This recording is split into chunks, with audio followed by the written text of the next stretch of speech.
Maravilha, meus amigos. Tudo bem com vocês? Como é que estão as coisas por aí, amigos? Sejam todos muito bem-vindos. Hoje é um tema bastante importante, bastante atual, e eu tenho a grande alegria de receber aqui o professor Celso Spitzkovski. Eu vou já tentar localizar ele aqui no nosso ah, no nosso, cadê? Achei, já achei o homem aqui. Estou adicionando o professor Celso Spitzkovski, que ele tem que aceitar, uma grande alegria, uma grande honra tê-lo aqui falar de um tema extremamente importante. Então vamos ver.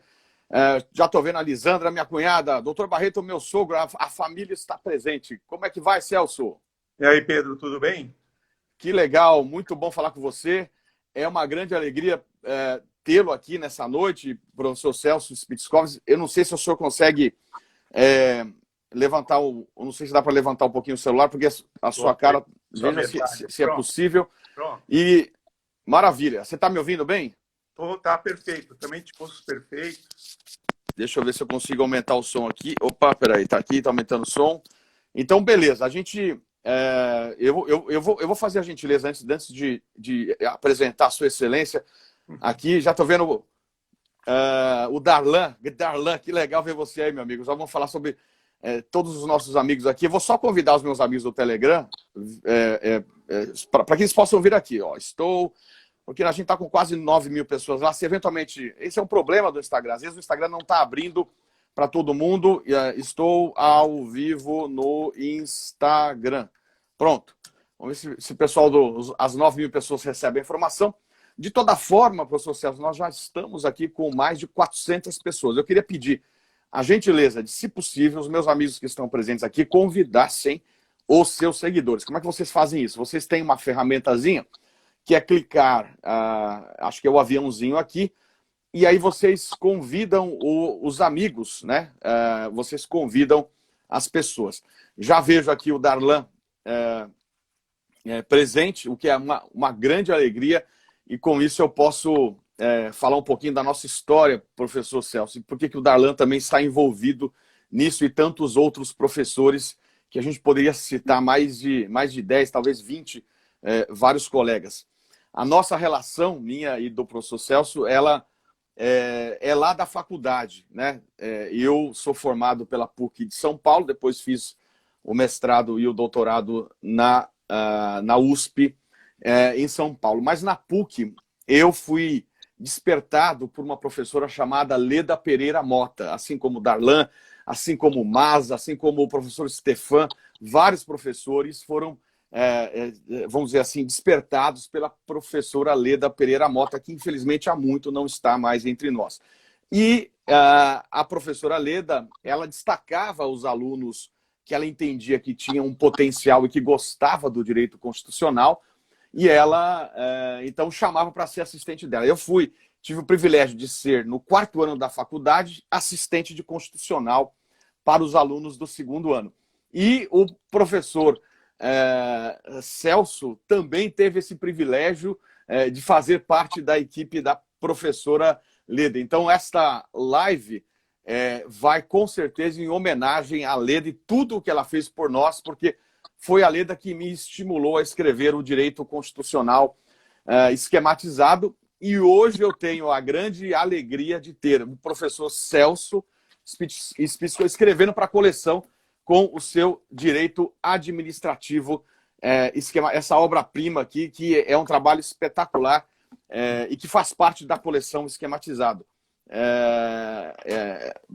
Professor Celso, os alunos perguntando, a professora Ada Pellegrini Grinover, ela faz parte do momento do meu mestrado e do doutorado, e sem dúvida, são duas pessoas que eu tenho uma gratidão eterna para o meu crescimento acadêmico. Professora Leda e professora Ada, no mestrado e no doutorado. Então, professor Celso, seja muito bem-vindo. Eu digo que é uma grande alegria estarmos juntos aqui pela primeira vez numa live de um tema extremamente importante que envolve o direito administrativo. Por isso, hoje eu sou o seu aluno e queria que você desse também as boas-vindas aos nossos hoje quase mais, chegando em 500 pessoas ao vivo. Isso é extraordinário. Professor. Pedro, primeiro, queria muito agradecer o convite, né, para nós trocarmos ideias sobre esse tema que está na ordem do dia. Dizer que, novamente, a sua sensibilidade funcionou ao marcarmos essa live para as 10 horas de uma quarta-feira, que aqui em São Paulo é feriado, né, por conta da decisão, do início, né, da votação já pelo Supremo Tribunal Federal, e votação rápida, né, porque a medida provisória da semana passada, em poucos dias, já foi colocada em pauta para julgamento pelo plenário.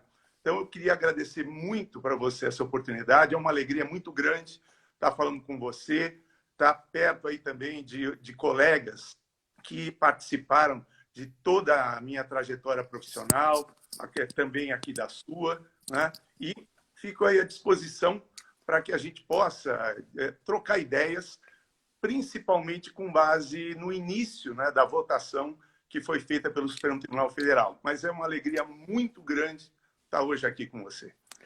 Professor Celso, então eu vou pedir licença para os nossos amigos. Eu acho que está tudo bem, som e imagem. Você está me ouvindo bem, né? A imagem está boa, som perfeito. Perfeito. Eu vou pedir... Eu queria que o pessoal que está nos assistindo, se pudesse dizer que está tudo ok também. O tema de hoje, sim, tem anunciado, é a MP 966 de 2020. E a Chilian, eu queria que dissesse se está tudo bem com vocês aí. Pri Botelho está beleza. A Carla Ferreira está tudo ok. O Paulo também está perfeito. Lisandra, minha cunhada, muito obrigado. O meu pai, olha, acabei de ver o Miguel, meu pai está presente. Aliás, queria dizer que o meu pai é médico, mas ele tem sido uma pessoa extremamente importante para me atualizar. Eu estou aqui nos Estados Unidos fazendo meu pós-doutorado, os amigos estão acompanhando, mas ele tem sido fundamental para me atualizar. Ele tem me dado todas as notícias do Brasil. Então, pai, muito obrigado. Meu assessor jurídico, médico assessor jurídico, tratando da matéria. Hoje mesmo eu liguei para ele para saber qual foi a nova orientação do Ministério da Saúde, porque passa a tratar a cloroquina numa outra perspectiva, a utilização de medicamentos. Então, ele me atualizou, porque eu não estava encontrando a informação. Então, um parecer técnico também. Então, pai, muito obrigado por toda a sua orientação aqui.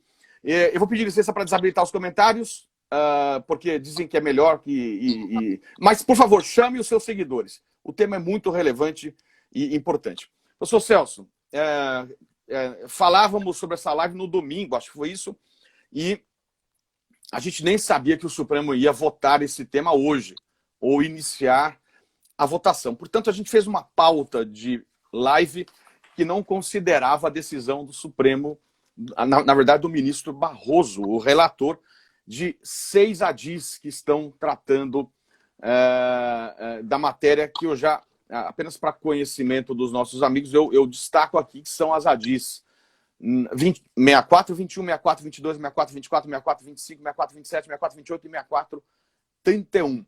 Então, portanto, por coincidência, há uma votação bastante importante que eu consegui, antes da live, assistir ela inteira. Eu fiz, portanto, um manuscrito aqui de 7 folhas, na verdade são 8 folhas frente e verso, destacando todo o voto do ministro Barroso, e consegui postar a tempo, antes da live, a parte final do voto dele com a fixação da tese de votação, que eu pessoalmente gostei bastante. Eu fui bastante, me senti sensibilizado, gostei da maneira como ele desenvolveu o seu voto. Então, não sei se o senhor concorda, a gente não havia bolado isso no roteiro, se eu poderia expor, antes da gente entrar na matéria, a linha do voto do ministro Barroso, para que a gente possa ter, porque certamente o nosso roteiro agora está, vamos dizer assim, ele vai ser tocado por parte deste voto. A gente pode até, na hora das nossas observações, dizer, olha, o voto caminhou nesse sentido. O que o senhor acha? Bom, Pedro, primeiro eu queria pedir encarecidamente para deixar o senhor de lado, né? Nós somos amigos. É verdade. Né? Mais uma coisa em comum, porque meu pai também é médico e também ele me assessora nesse ponto aqui, né? Eu não sabia disso, olha. É outra coincidência, né? Olha isso. Em relação à proposta, eu acho que é perfeita. Você vai, faz a síntese do voto, né? Ótimo. E, posteriormente, nós fazemos comentários em relação a esse voto, né? E aí partimos ali para os outros itens aí que já tinham sido combinados. Maravilha. Então, vou pedir licença para os nossos amigos, para aqueles que não puderam assistir ao vivo a sessão do Supremo. Eu vou trazer rapidamente a linha do voto de Sua Excelência, o ministro Barroso. Bom, basicamente o objeto da ação que ele busca focar na apreciação da medida cautelar é apenas a medida provisória 966/2020. Ele não considera no seu voto a LINDB, a Lei de Introdução às Normas do Direito Brasileiro, o seu artigo 28, que trata da questão também da responsabilidade do agente público.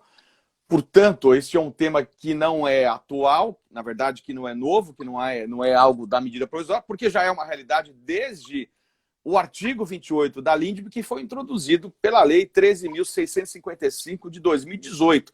Portanto, é algo que já existe há 2 anos no ordenamento jurídico brasileiro. E o regulamento desta lei, que é o decreto...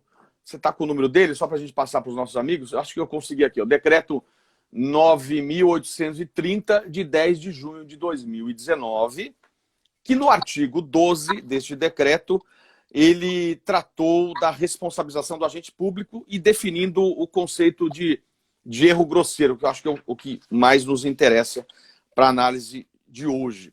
E definição essa que foi resgatada pela medida provisória. Então, portanto, o objeto, ele deixa muito claro a delimitação da análise dele, é exclusivamente em relação à medida provisória 966 do dia 13 de maio de 2020. Hoje é dia 20 de maio de 2020. Como você falou, uma semana a MP veio, são 6 ADIs e a liminar deferida, na verdade, vamos ver os termos, para julgamento e continuidade no dia seguinte, amanhã. Então, realmente, algo impressionante, dada a própria importância e o tamanho do que ela traz, a questão da responsabilização do agente público. Então, vamos ao voto de Sua Excelência. Ele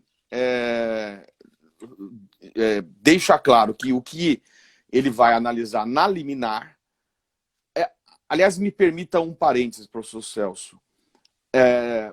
Eu gostei da atitude do ministro Barroso, relator, que não decidiu ou não apreciou o pedido de cautelar na ADI de maneira monocrática. Normalmente, os ministros, eles apreciam, dão a liminar e submetem a referendo do plenário a liminar. A gente viu em várias ADIs nesse sentido. De maneira, eu não vou dizer inédita, mas de maneira... Na verdade, eu não me lembro outro caso. Esse é o primeiro caso que eu vejo isso. Ele foi decidir a liminar em plenário, ele não decidiu sozinho. Acho eu gostei isso também, Pedro, por conta da importância do tema, viu? Exatamente. Eu gostei. Você se recorda de algum outro pedido de liminar que levaram a decisão a plenário? Não, inclusive, recentemente, muitas críticas foram feitas ao ministro Alexandre por ter exatamente decidido de forma monocrática aquela história da nomeação lá para a Polícia Federal, e foi objeto de críticas pelo próprio ministro Marco Aurélio, por exemplo, que entendeu que a matéria deveria ter sido submetida ao colegiado.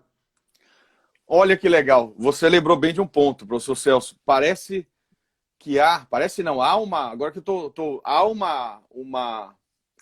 na verdade, uma proposta do ministro Marco Aurélio de se alterar o regimento interno para que questões... Exatamente desse precedente. Exatamente, para que questões que envolvam decisões contra o presidente, não sei se ele fala presidente da República, na verdade, chefe de executivo ou chefe dos poderes, sejam apreciadas necessariamente pelo plenário e não monocraticamente. Gostei muito, então estou elogiando esta atitude dada, porque só para completar o parênteses, a gente sabe que a Lei 9686 de 99 tem um instrumento que é o artigo 12 da lei, que permite o julgamento de medida cautelar de modo definitivo. E não como está sendo feito. Então já há um elemento na lei que diz, olha, quando houver pedido de cautelar e o tema for extremamente relevante, o pedido de cautelar funciona como julgamento de mérito, então já é definitivo. Lembrando que, havendo o julgamento amanhã da cautelar, ainda será necessário o julgamento de mérito, não é isso? Então, eu acho, de novo, Pedro, que a medida tomada pelo ministro Barroso Mostra, primeiro, humildade da parte dele para não decidir sozinho. E, segundo, mostra a importância que esse tema tem, porque a matéria, pela repercussão que já teve durante esses 7 dias, não poderia esperar muito o julgamento que começou hoje e também o julgamento de mérito que virá posteriormente. Maravilha.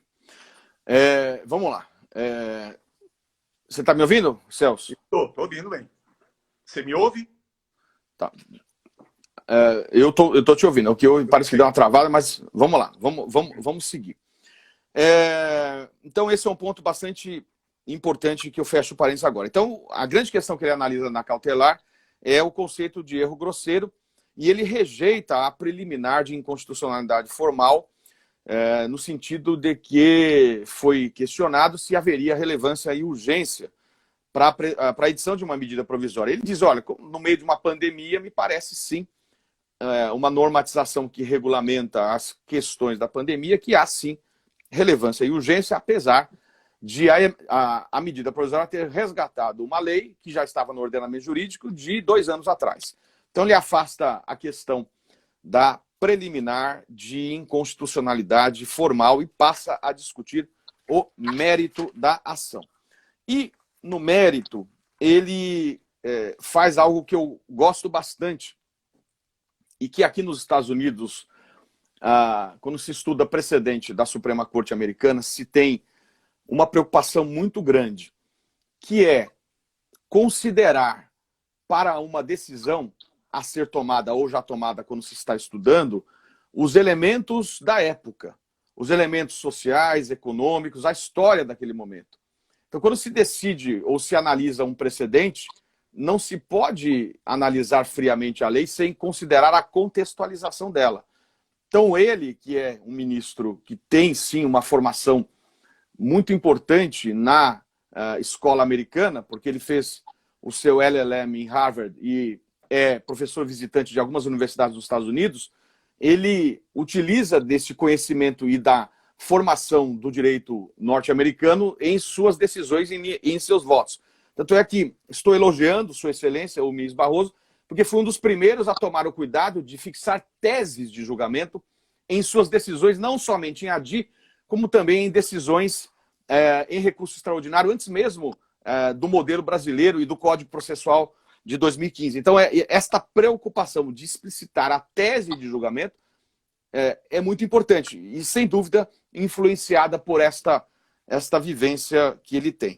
Inclusive aqui, Pedro, se me permite, só claro, para perder a oportunidade, quanto ao aspecto formal, eu particularmente também concordo com a decisão que ele tomou aqui, porque levando em consideração o contexto em que nós estamos vivendo, que de resto já estava previsto também na LINDB, lá no artigo 22, ele estabeleceu a necessidade aqui da medida provisória, justificou a urgência, nas palavras dele, pelos cruéis paradoxos e incertezas que esse período que a gente está vivenciando envolve aqui, como, por exemplo, o contraponto entre isolamento social e retomada da atividade econômica, e ainda quanto ao uso de medicamentos. Sim ou não?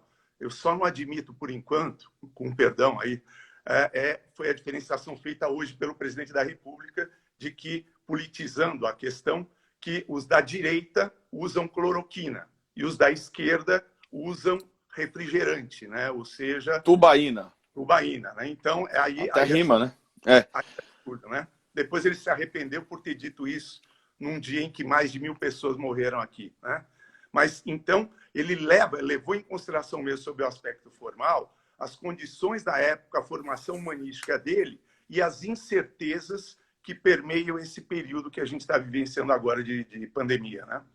Com certeza, Celso. E ele coloca, então, a crise de múltiplas dimensões, não só econômica. Então, eu vou só descrever as dimensões que me parece bastante importante. Primeiro, o momento atual de dimensão sanitária e de saúde pública, porque nós estamos diante de uma doença que foi reconhecida no dia 11 de março de 2020 pela Organização Mundial de Saúde como uma nova doença, uma pandemia mundial, que até então não se conhecia, E essa doença, a gente vive hoje o grande dilema, que é uma doença que ainda não se tem vacina e não se tem remédio comprovado cientificamente.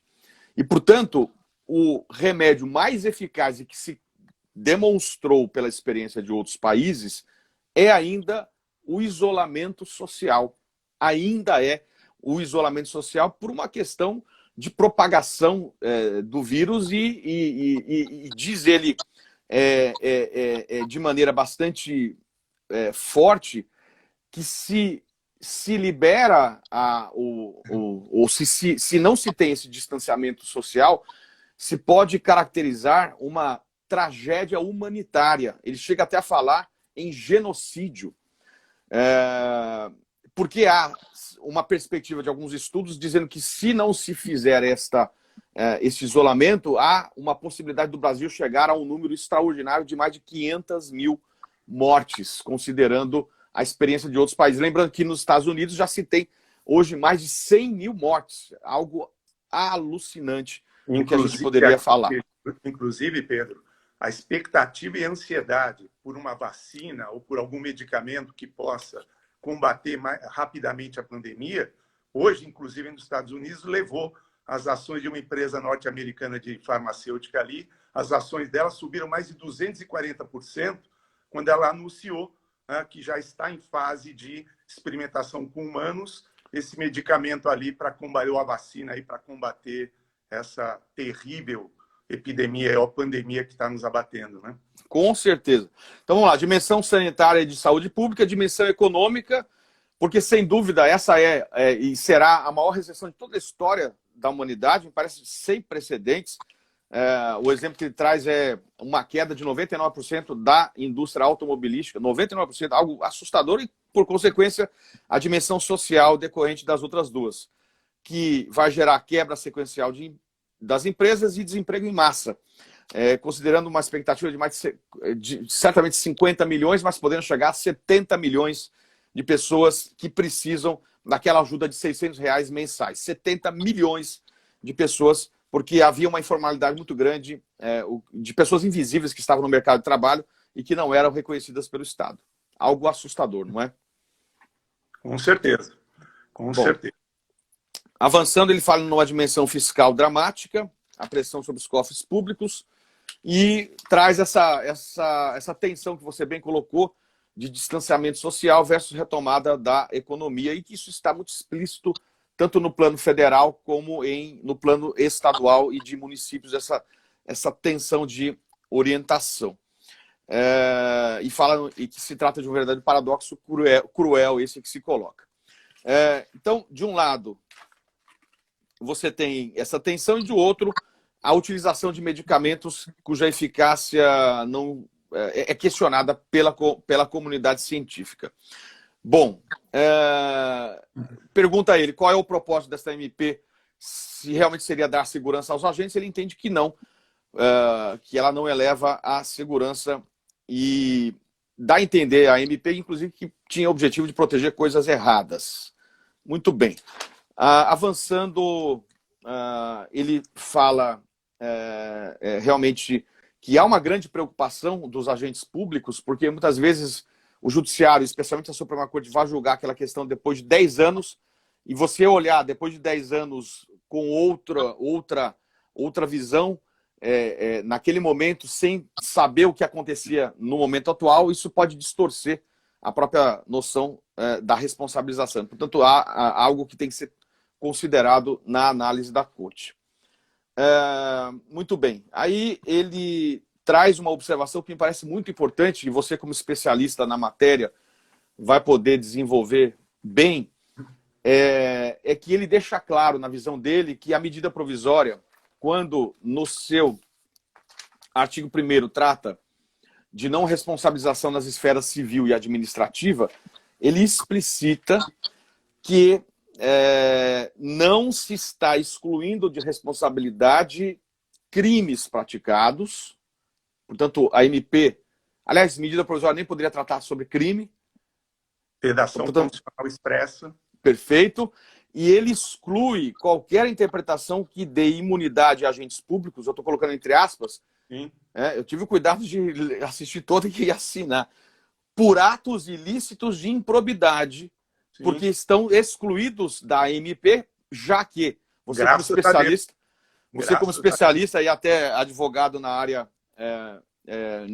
de improbidade, sabe que há uma legislação específica sobre a improbidade, então, portanto, ele está dizendo, olha, o que a MP tentou fazer não está excluindo a prática de ato de improbidade, já que tem uma lei específica. Então, eu gostei desta preocupação de delimitação do objeto, Celso. Uhum. Você quer? Bom, eu vou continuar, acho que depois você continua, eu acho que você entra para falar sobre isso quando a gente for tratar da MP, acho melhor, né? Terminar os comentários. Deixa eu terminar, porque eu acho que isso é um ponto importante quando você for tratar do artigo 1º da MP. Então, em seguida, ele passa a dizer que há parâmetros a serem decididos pela Corte. Aliás, esse é um outro elogio que eu quero trazer do ministro Barroso, que tem tomado muito cuidado na hora de decidir, de verificar se existe precedente. Isso, de novo, diante da formação que ele tem. Assim o fez quando decidiu a questão do impeachment de Dilma Rousseff, ao estabelecer na DPF parâmetros, mas resgatando a orientação do Supremo na época do Collor, para evitar surpresa. Eu gosto dessa preocupação, de chamar o precedente. E aqui ele procura identificar precedentes que tratam desta questão envolvendo vida, saúde pública, questões sanitárias e meio ambiente. E são 3 importantes precedentes que ele traz para esta análise, que me parece bastante importante. Primeiro, acima de tudo, a jurisprudência do Supremo tem considerado a observância de padrões técnicos e evidências científicas sobre a matéria para decidir. E o primeiro precedente que ele chama a atenção é o voto da questão envolvendo o amianto, o voto da ministra Rosa Weber, que durante anos o Supremo entendeu que era possível o uso controlado do amianto porque a lei federal admitia o uso do asbesto branco, que era uma espécie de amianto. Então você tinha o uso de amianto para telhas de amianto, então você tinha produtos que podiam usar o amianto porque a lei federal admitia. O que houve foi uma evolução da tecnologia para reconhecer, depois de 20 anos, de maneira científica e técnica pela comunidade, que não importa o tipo de amianto, mesmo o asbesto branco, que era autorizado pela lei, ele é cancerígeno. Então, portanto, diante dessas novas evidências científicas e técnicas, e não de achômetro, mas com base em evidência técnica, a jurisprudência da Corte evoluiu para passar a proibir qualquer tipo de uso do amianto. Então foi uma viragem jurisprudencial bastante interessante essa questão do amianto e que estabeleceu uma jurisprudência muito importante aí proibindo o uso do amianto. Fala em consenso médico, fala em relação de causalidade, fala em reconhecimento pelo Ministério da Saúde, fala em posição e destaca a posição da OMS, que é como a ministra Rosa o fez na questão do amianto. O segundo precedente é aquele que envolve questões ou fatos que devam estar sujeitos ao princípio da prevenção e princípio da precaução. E diz assim, se há alguma dúvida sobre o uso daquela medida, daquele ato, daquele medicamento, alguma dúvida não pode, está proibido.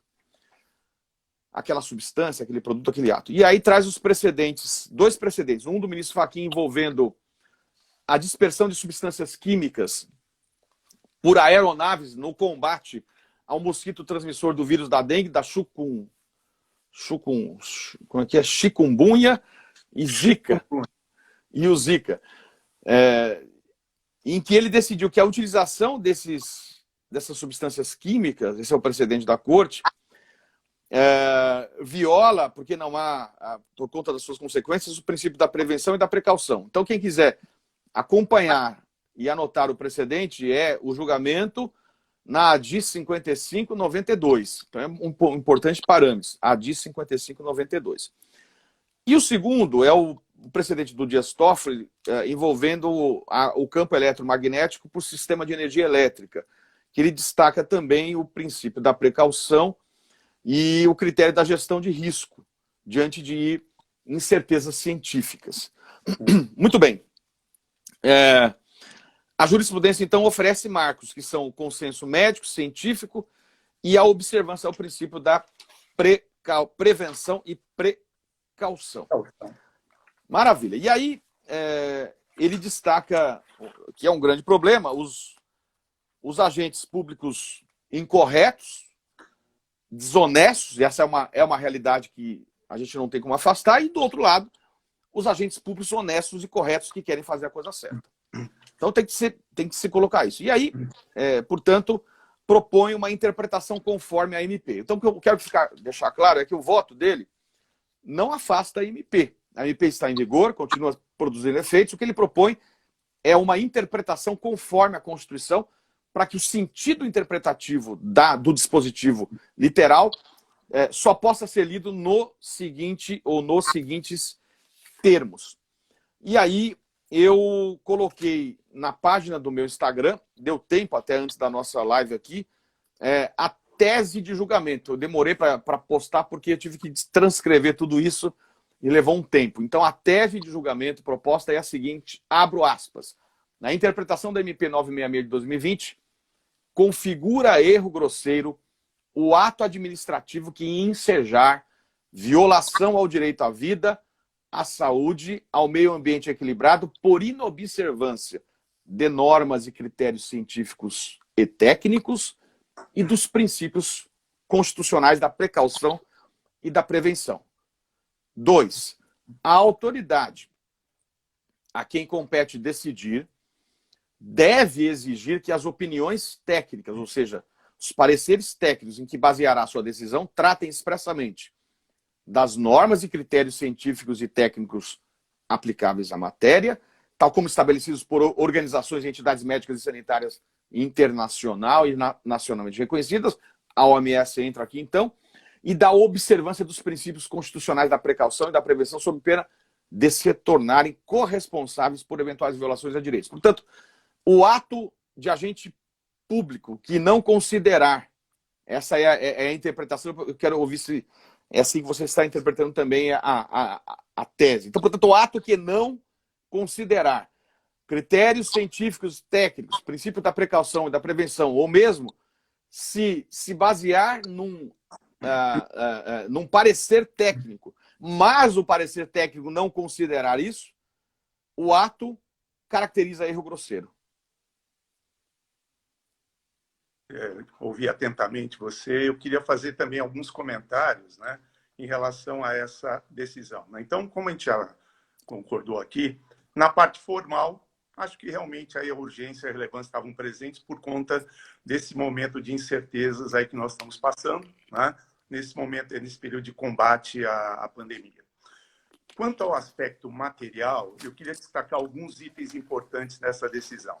Primeiro, quando ele decide, levando a efeito uma técnica de interpretação, ou seja, a interpretação conforme a Constituição, na minha forma de ver, ele reconheceu, e essa matéria você conhece ali de sobejo e também muito difundida aí entre os juristas portugueses, principalmente ali o Jorge Miranda, ele teve que escolher, no limite, na fronteira da inconstitucionalidade, o único sentido possível a manter a vigência da medida provisória. Então, ele, ao lançar mão dessa técnica de interpretação, primeiro ele demonstra que existiam fortíssimas razões para se entender pela inconstitucionalidade dessa medida provisória, né? E, diante das inúmeras iniciativas tomadas, foram 6 ou 7 adins ali, e da repercussão que a matéria tomou, ao invés de simplesmente dizer a medida provisória é constitucional, ele, visualizando uma dificuldade na fronteira entre inconstitucionalidade e constitucionalidade, ele levou a uma interpretação restritiva da medida para dizer, olha, para mim, o único sentido possível para manter a constitucionalidade dessa medida provisória é recompor o conceito de erro grosseiro que ela incorretamente e de forma vaga estabeleceu. E, nesse sentido, o que fez ele? Bom, então, para mim, erro grosseiro é aquele ato administrativo que atenta contra a vida, que atenta contra a saúde, contra o meio ambiente equilibrado, que resulte, esse é um detalhe importante, de descumprimento de orientações e critérios técnicos e científicos. Então, olha, o recado que ele mandou claramente aqui, ao meu ver. Fora desta situação aqui, nenhuma outra envolvendo o erro grosseiro foi abarcada pela medida provisória. Este, senhor presidente, para mim foi o recado, é o único sentido possível que o senhor vai poder dar a essa medida provisória. Por quê? Ao assim decidir, ele reconhece o erro, a vaguidade dos conceitos que a medida provisória trouxe em relação ao conceito de erro grosseiro. Então, elimina essa vaguidade. Segundo, como você bem colocou anteriormente, ao decidir dessa maneira, e eu espero sinceramente que o voto dele amanhã seja acompanhado ali pelo colegiado, ele mostra que para todas as outras situações durante esse período de pandemia em que forem tomadas decisões sem motivação, forem tomadas decisões que impliquem em improbidade administrativa, que impliquem em atos de corrupção, para todas as outras, a medida provisória está fora, ela está limitada a essa única situação que ele colocou, e as outras todas continuam sendo regidas pela legislação que está em vigor. A Lei 8429 de 92, a improbidade, que estabelece dolo ou culpa, não fala em erro grosseiro, a Lei de corrupção, anticorrupção, a Lei 12.846, que também fala só em dolo ou culpa, e, ao assim decidir, ele, ao meu ver, ele privilegiou o princípio constitucional da motivação, porque ele disse: só poderão ser atingidas por essa MP aquelas decisões tomadas de forma contrária a orientações e pareceres técnicos, né? Estas sim poderão ser objeto aí de responsabilização. E ao privilegiar esse princípio da motivação, que está consolidado, né, no nosso ordenamento jurídico, inclusive pela Lei 9784 de 99, o que ele fez? Motivação é base para o controle de legalidade de todos os atos administrativos. Inclusive, eu sempre me recordo da nossa saudosa e querida professora Lúcia Figueiredo, lá da PUC, quando ela dizia que motivação é a pedra de toque do controle de legalidade, que é o único possível que o judiciário pode fazer dos atos da administração. Ele reitera que a motivação aparece como requisito de validade de qualquer ato administrativo.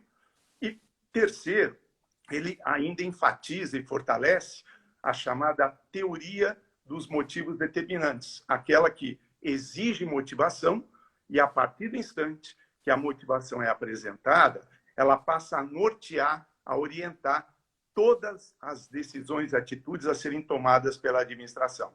E, portanto, reduzindo o conceito de erro grosseiro, afastando aquelas temíveis, né, subjetividades que a medida provisória trouxe, na fronteira, eu insisto, da inconstitucionalidade, ele encontrou uma linha de argumentação para a manutenção dela e afastou, não totalmente, os perigos desse período de pandemia que atinjam o direito à vida. Não, por quê? Porque neste período exatamente, nós temos uma flexibilização dos instrumentos de controle da administração pública. E grande responsável dessa flexibilização foi a emenda constitucional número 106, que, curiosamente, foi editada um pouco depois ali dessa medida provisória, um pouco antes aqui, mas foi agora no mês de maio. Por quê? A emenda constitucional 106, ela dispensa prévia dotação orçamentária para gastos nesse período. 2, ela dispensa autorização de gastos pela LDO, a Lei de Diretrizes Orçamentárias.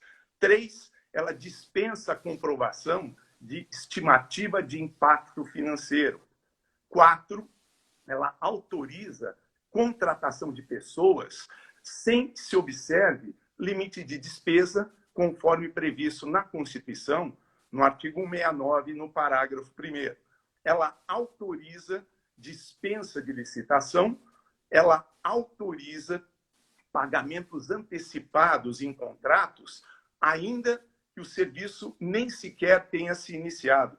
E ainda, ela autoriza a ultrapassagem dos limites da Lei de Responsabilidade Fiscal. Então, diante de tudo isso, ao estabelecer a única possibilidade, o único sentido possível a ser seguido, ele, como eu disse, diminui os problemas que essa MP poderia gerar, mas não totalmente. Eu explico para você por quê, através de precedentes fáticos que nós tivemos agora, nesse espaço de uma semana.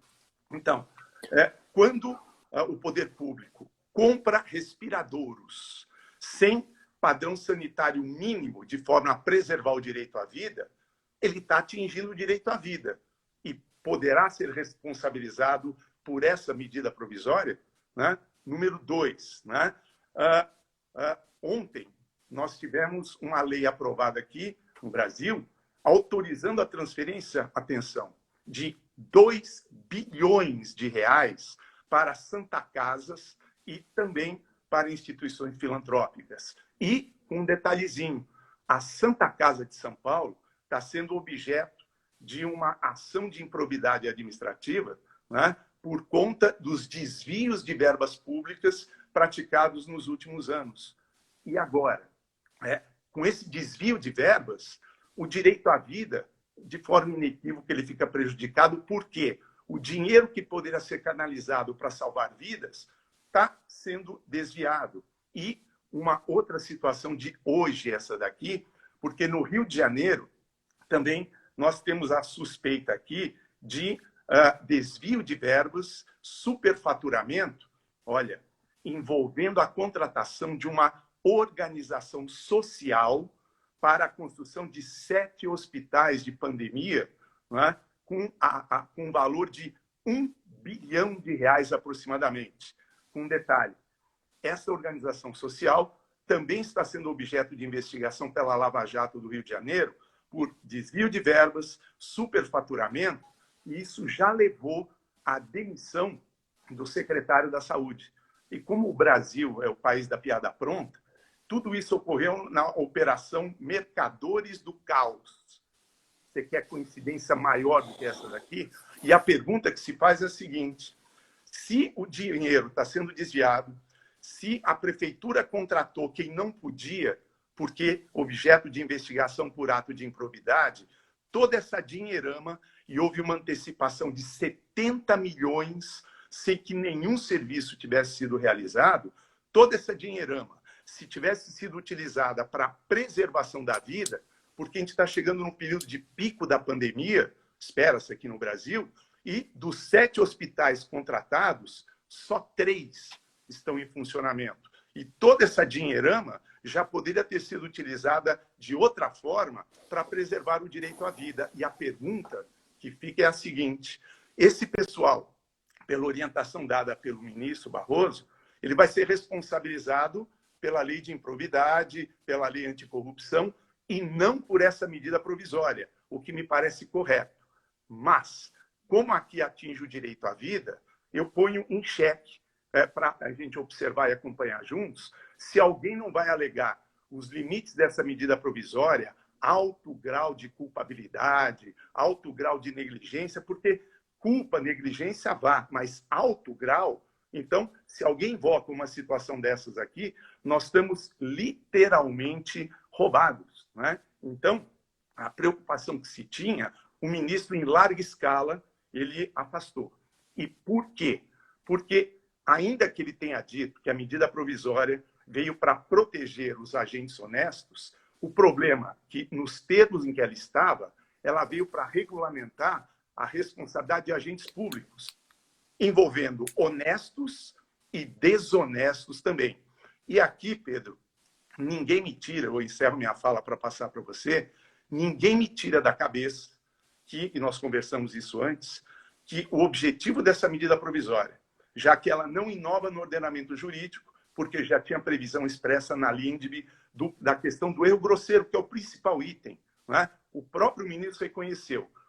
O problema que existe na MP é o erro grosseiro, tanto que ele redefiniu erro grosseiro para afastar a inconstitucionalidade que existia na redação aí da medida provisória. Então, ninguém me tira da cabeça que a medida foi editada para fazer uma blindagem prévia, uma blindagem a priori, de públicos, principalmente agentes públicos desonestos, né? Agora, sou obrigado, e isso, aí vem o título aí da nossa live, se isso continuasse como estava, isso implicaria num inaceitável retrocesso, porque, em matéria de responsabilidade do Estado, nós saímos de um período de irresponsabilidade, né? L'état c'est moi, the king can do no wrong, né? Conhecidos ali por todos, né? Para passarmos para um estágio de responsabilidade subjetiva e chegarmos a um estágio, em termos de responsabilidade do Estado, objetiva.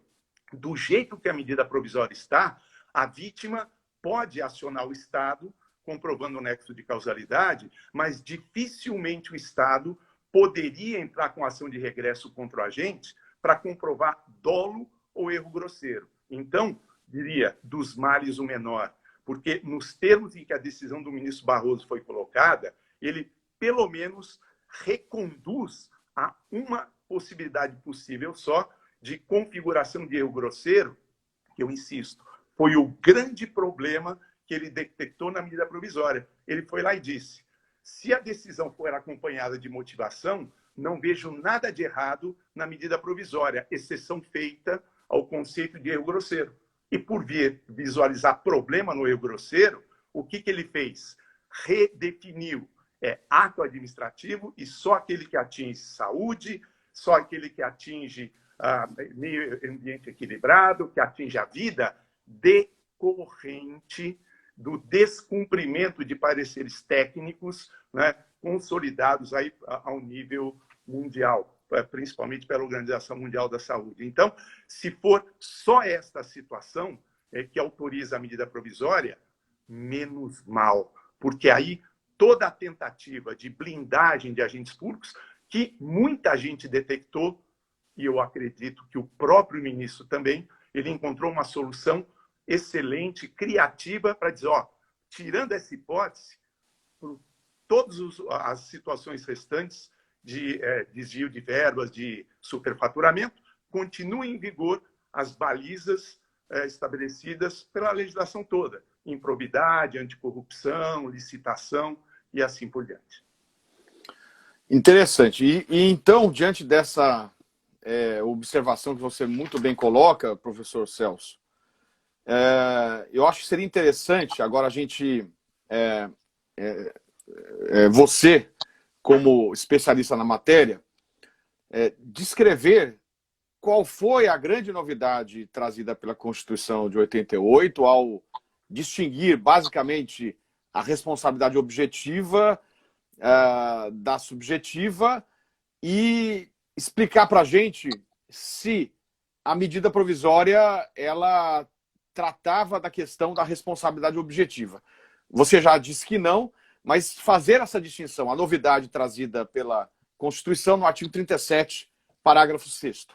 Então, Pedro, aqui, partindo da própria decisão do ministro, então, se ele decidiu pela manutenção da MP, lançando mão da interpretação conforme, ele mostrou que o único sentido possível é aquele que atenda ao princípio republicano e ao artigo 37, o parágrafo 6º da Constituição.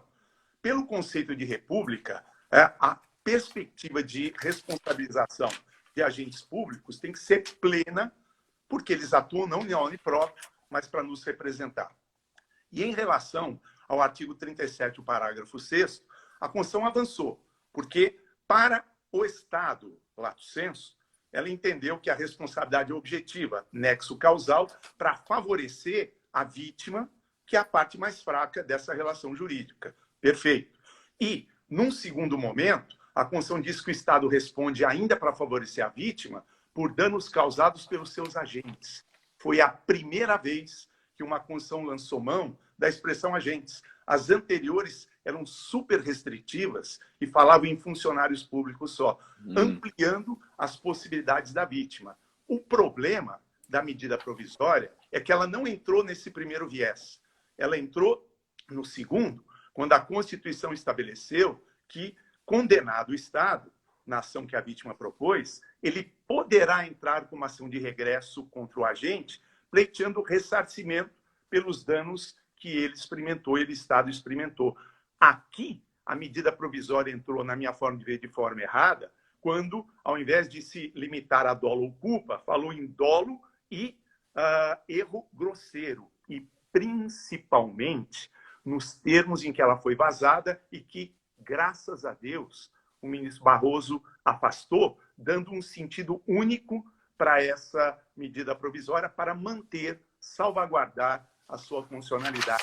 E aqui, né, ele acabou permitindo com que o Estado, se for condenado em ações propostas por vítimas, tenha condições de buscar ressarcimento para não prejudicar ainda mais o caixa, já tão combalido, sustentado por impostos, por tributos em geral, que nós estamos pagando, né? Então, tenho para mim a impressão que, nos termos da decisão do ministro, ele preservou o único sentido possível para tornar a medida provisória compatível com o princípio republicano, com o artigo 37, o parágrafo 6º, né? E em relação aos conceitos de dolo ou culpa, afastando o que muita gente estava negando, dizendo, não, a medida provisória foi editada para proteger os honestos.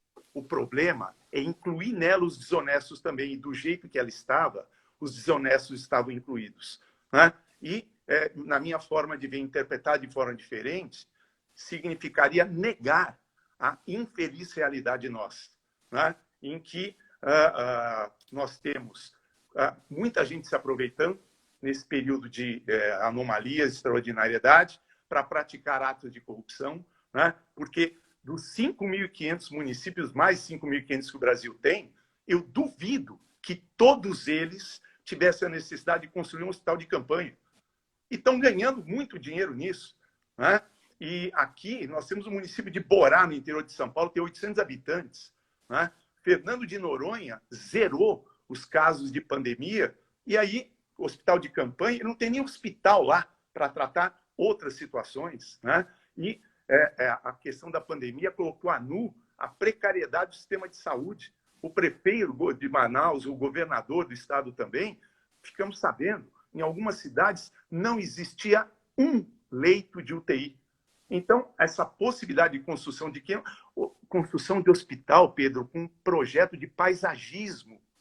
Para que projeto de paisagismo e hospital de campanha?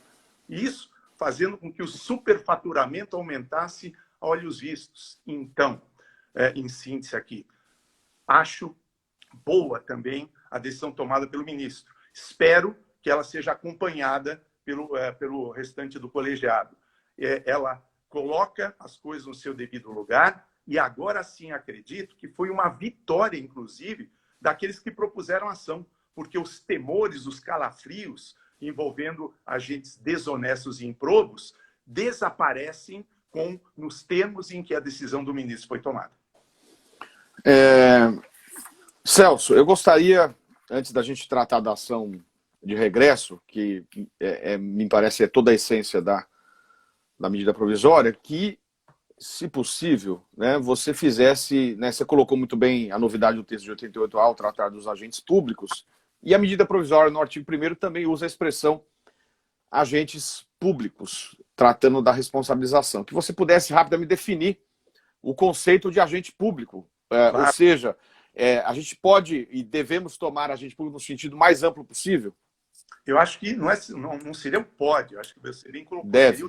Né? Porque a expressão agentes públicos, ela é a mais abrangente de todas. Ela envolve todos aqueles localizados dentro da administração, independente da forma com que eles tenham ali entrado, independente de estarem eles ocupando cargo público, emprego público, função em caráter permanente, em caráter temporário. Então, quando a Constituição, pela vez primeira, ela introduziu a noção de agente público, a ideia corretíssima foi a de ampliar as possibilidades daqueles que, prejudicados por uma ação estatal, buscam reparação pelo Estado. Diria para você que a medida provisória, ao trabalhar com agentes públicos, ela simplesmente repetiu o que está na Constituição e nem poderia ser diferente, e explico, porque ao ampliar o conceito, né, as perspectivas de responsabilização, dentro da expressão agentes, nós temos os agentes políticos, aqueles que detêm mandatos eletivos ou não, que são os principais responsáveis pela prática de atos de corrupção, de atos de improbidade, e são eles que irão tomar, ou que vêm tomando, decisões, muitas vezes questionáveis, não sei se com ou sem parecer técnico aqui, né, mas a questão recai principalmente sobre eles. Tivesse a medida provisória utilizado a expressão servidores ou funcionários, o principal alvo de combate a atos de corrupção, ou seja, agentes políticos, estariam fora dessa história. E principalmente porque, mesmo usando a expressão agentes políticos com toda essa extensão, infelizmente, até que o ministro tivesse dado essa orientação restritiva, ela envolvia agentes honestos e desonestos. E aqui não é uma previsão constitucional de honesto e desonesto, mas é uma situação que, de fato, nós estamos enfrentando. E isso sem falar que muitas medidas estão sendo tomadas aqui, e não vai em nenhuma conotação político-partidária, politizando essa questão de combate à pandemia, tendo em vista eleições não só de 2020, que já está se cogitando do adiamento dela agora aqui, para novembro ou dezembro, mas também para as eleições de 2022.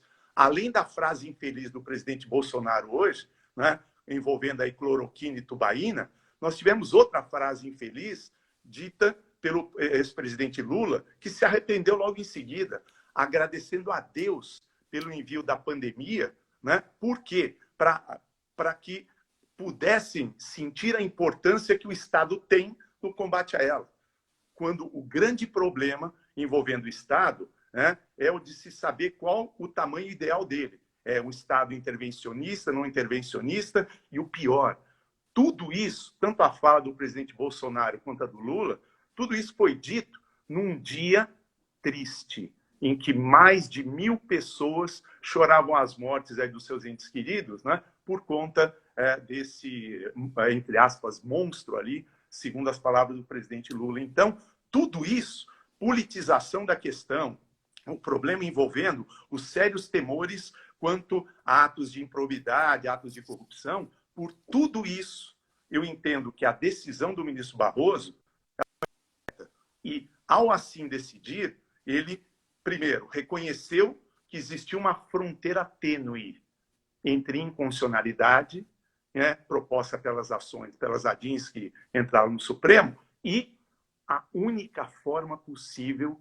de preservar a constitucionalidade dessa medida provisória. Então, eu acho que foi uma vitória daqueles que propuseram essa ação, porque conseguiram uma orientação do STF restringindo para uma só situação a aplicabilidade da medida provisória. Saúde, meio ambiente equilibrado, ou ainda a questão ali envolvendo a vida, mas só quando decorrente de decisões tomadas contra ou sem qualquer tipo de motivação dos órgãos oficiais ao nível mundial.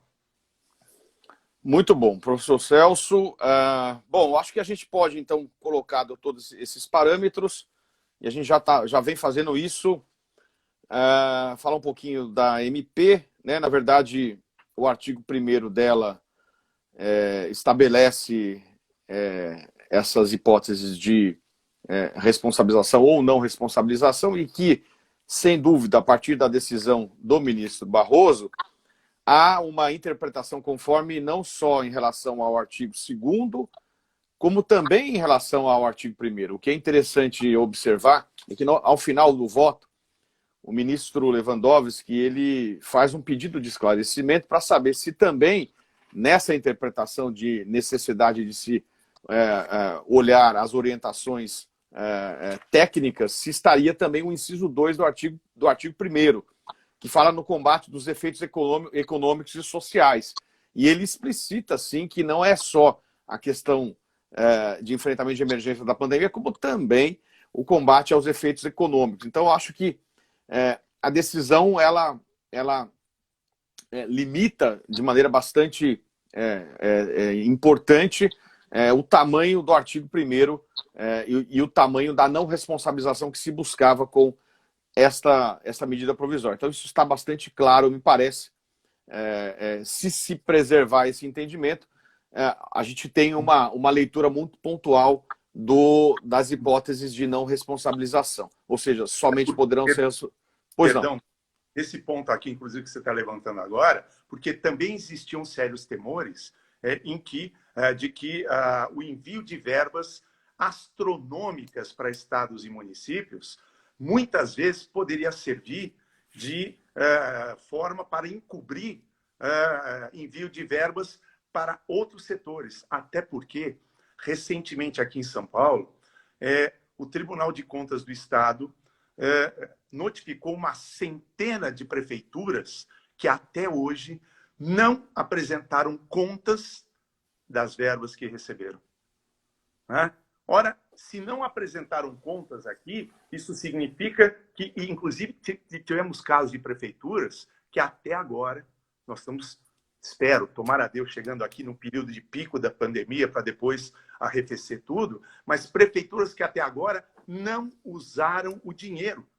E aí, entrevistados aí a respeito, os prefeitos e secretários de saúde, não, é que nós estamos pensando ainda, vamos pensar até quando, né? E não enviando a verba para onde precisava, o auxílio econômico recebido acaba atingindo diretamente, prejudicando diretamente o direito à vida, porque verbas que poderiam estar sendo utilizadas não estão sendo. E aí, a responsabilização do agente virá nos termos da medida provisória ou pela lei de improbidade, pela lei de anticorrupção, virá por onde? Porque, embora não resultem de pareceres técnicos, mas resultam de opiniões políticas tomadas, decisões que optaram por não usar a verba ainda. O que é que estão esperando para usar essas verbas? Então, mais uma vez por aqui, né, pela falta, e olha, é o Tribunal de Contas do Estado que está se insurgindo quanto à falta de prestação de contas. E são situações que não encontram justificativa e, de novo, encontram fundamento para os temores que todos tinham, ou pelo menos a maioria tinha, e aqui eu me incluo, né, antes dessa decisão tomada. Porque o ministro consagrou o limite entre a inconstitucionalidade e o único sentido possível, e o fez de forma correta. Eu acho que com isso a gente tem dentro dessa delimitação, talvez todas as questões que a gente poderia debater sobre a vaguidade das expressões que aqui estariam caracterizando, ou na verdade justificando as medidas dos agentes públicos, isso perde um pouco o sentido, né? Já que ele delimita com muita clareza, inclusive as vaguidades da própria definição do artigo 3º. Mas o que é interessante a gente chamar atenção é que, muito embora a cautelar se restrinja à apreciação da medida provisória, as ações tratam também da lei de introdução às normas do direito brasileiro, salvo engano, acho que trata, não é isso? Sim. Então, portanto, me parece que... do artigo 28.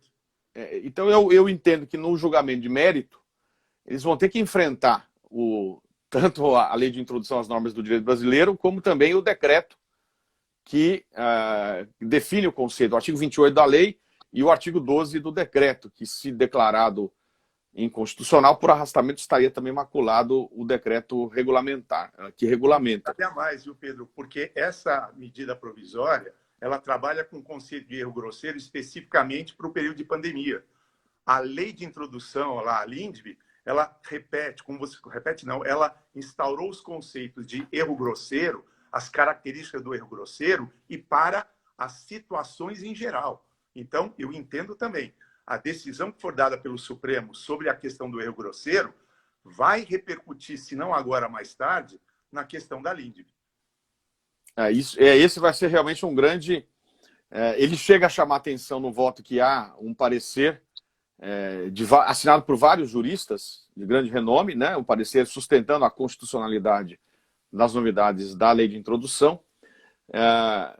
É mais fácil, eu vejo a decisão dele envolvendo a questão da pandemia, mas eu vejo realmente vai ser bastante tenso esta apreciação para analisar o erro grosseiro de modo genérico, como está na lei de introdução, porque eu concordo.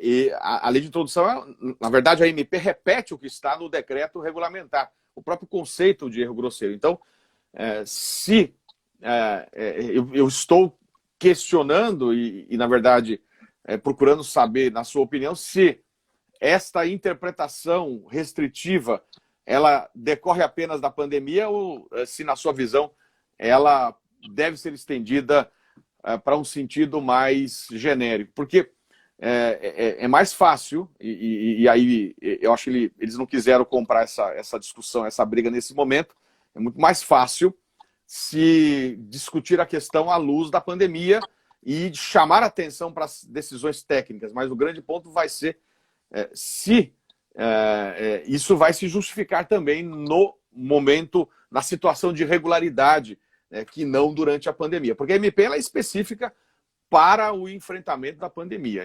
Eu acho que é bastante delicado. Já eu tenho dúvidas se essa facilidade, né, vai se preservar durante a apreciação do julgamento de mérito. Né? Eu confesso, eu ainda não tenho uma posição firmada, essa é a minha visão, de que realmente essa orientação ela segue também para situações de normalidade. Eu ainda estou querendo refletir um pouco mais sobre este tema na questão de mérito. Não sei se você já tem uma opinião firmada sobre a matéria, Celso. É porque, Pedro, se o ministro pôde definir o conceito ou colocar o conceito de erro grosseiro para fins dessa medida provisória, estabelecendo que é o ato administrativo que atinge vida, que atinge saúde, decorrente do não oferecimento de pareceres técnicos ou seja, de motivação, na questão da Lindbe, a história vai ficar complicada,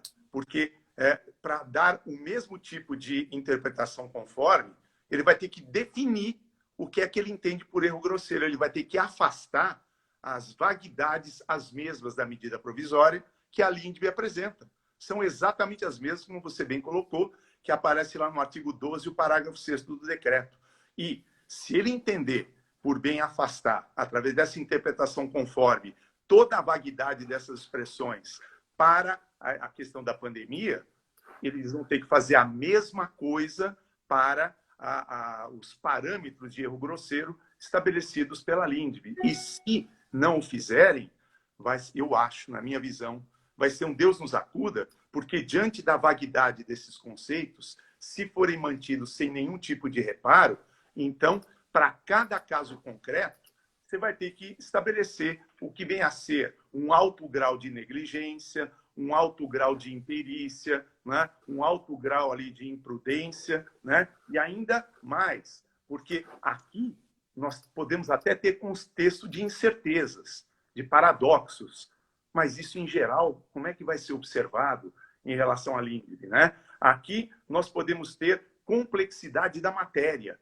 Aqui nós podemos ter, como temos ali, o problema das atribuições do agente.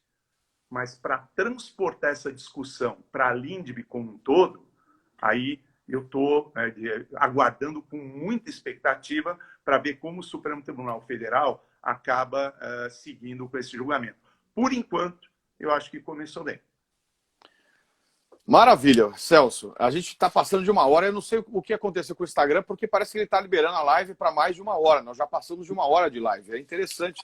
Eu não sei quais são os parâmetros que eles estão colocando agora, mas a gente está já passando de 1 hora de live e, portanto, não caiu. Antes ela caía quando dava 1 hora. Acho que eles abriram aí para mais tempo. Acho que é em respeito a você, Pedro. Não, o tema é muito delicado, realmente. Então, eu não sei se então, poderia passar justamente para essas conclusões finais. E se você gostaria de deixar alguma observação final sobre tudo isso que a gente está discutindo, Celso. Olha, aqui, Pedro, só a título de arremate, né? Eu acho que essa orientação, como a gente já discutiu muitas vezes, que privilegia o princípio da motivação como forma por excelência de controle dos atos administrativos, né? Essa orientação é corretíssima e acho que ela é a única capaz de evitar a catástrofe que estava se apresentando por conta dessa medida provisória, né? O que, como eu disse, nós já tínhamos conversado antes, eu repito, implicaria num retrocesso inaceitável, porque eu não concordo nesse particular com o ministro, no sentido de que a medida provisória foi editada para proteger os honestos, porque como ela não distinguiu e nem poderia o agente honesto do desonesto, então eu acho que ele, de forma indireta, o que ele fez? Ele está propondo um novo passamão no presidente da República, vai dizer, amigo, se a orientação é essa, esquece, ou era essa, esquece, porque a orientação agora única possível é essa daqui que nós estamos dando. Maravilha.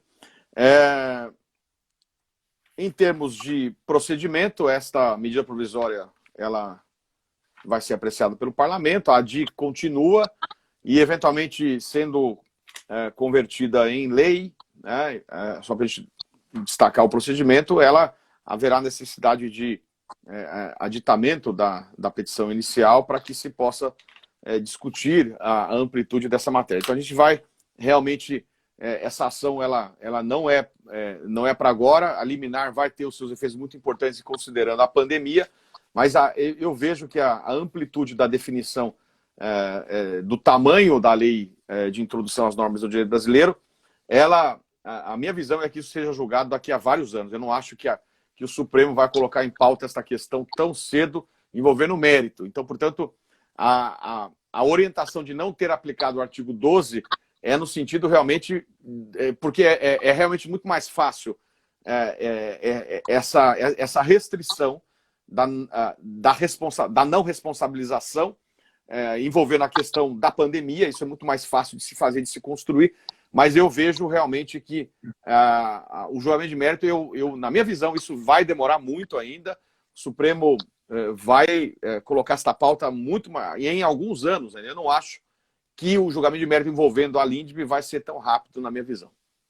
Eu espero, né, que realmente isso se resolva rápido, porque você veja, tudo isso que nós estamos discutindo, talvez tenha validade só por 2, 3 meses, que é o tempo do período de pandemia, e pode anotar ali, vamos conferir juntos, eu quero ver no final do ano, do exercício financeiro no início do ano que vem, como é que vai se dar a prestação de contas de todos os governantes em todas as esferas de governo. Eu quero ver o que é que vai aparecer daí para a gente realmente verificar o tamanho da encrenca que essa medida provisória representa. Maravilha. Celso, eu só posso agradecer aí as suas orientações, as suas explicações técnicas sobre o assunto da responsabilidade ou da responsabilização dos agentes públicos. Queria agradecer todos os nossos amigos que estão presentes aqui. E vou tentar salvar esta live, vou tentar deixar salva, que mudou um pouquinho o procedimento do Instagram. Eu vou ver se eu consigo. Parece que ele já posta no IGTV agora. E vamos aguardar amanhã, né? Lá no meu Instagram eu postei um videozinho final. Acho que fica muito claro a tese que foi proposta pelo ministro Barroso, para a gente acompanhar se a corte... Eu já vislumbrei ali o ministro Lewandowski, que foi o único que falou, elogiando em muito a solução. Ele disse que vai, inclusive, refletir muito durante a madrugada de hoje e amanhã de quinta-feira, para orientar o seu entendimento no julgamento que ocorre na tarde desta quinta-feira. Então, nós vamos acompanhar e eu gostei bastante da decisão do ministro Barroso, parece bastante equilibrada, e sinto que haverá um acompanhamento por parte dos demais ministros. Vamos aguardar. Então, Celso, muito obrigado mais uma vez. Queria novamente divulgar o seu trabalho. Eu estou aqui, infelizmente, com a segunda edição aqui comigo. Ponta cabeça. O livro está de ponta Como é que é? O livro está de ponta cabeça. Mas ele vira de ponta cabeça. Agora, não. Não, o problema acho que ele inverte. Eu não sei como é que faz isso aqui. Mas acompanho o trabalho do professor Celso, está lá na nossa coleção esquematizada, ele que escreve sobre direito administrativo. Realmente... Esse livro tem quantos anos? Antes de vir para a coleção, ele já existia há quantos anos, Celso? Pedro, tem muito tempo já ali. A exata quantidade eu não tenho, mas é que ele chegou por uma edição anterior a 14, né?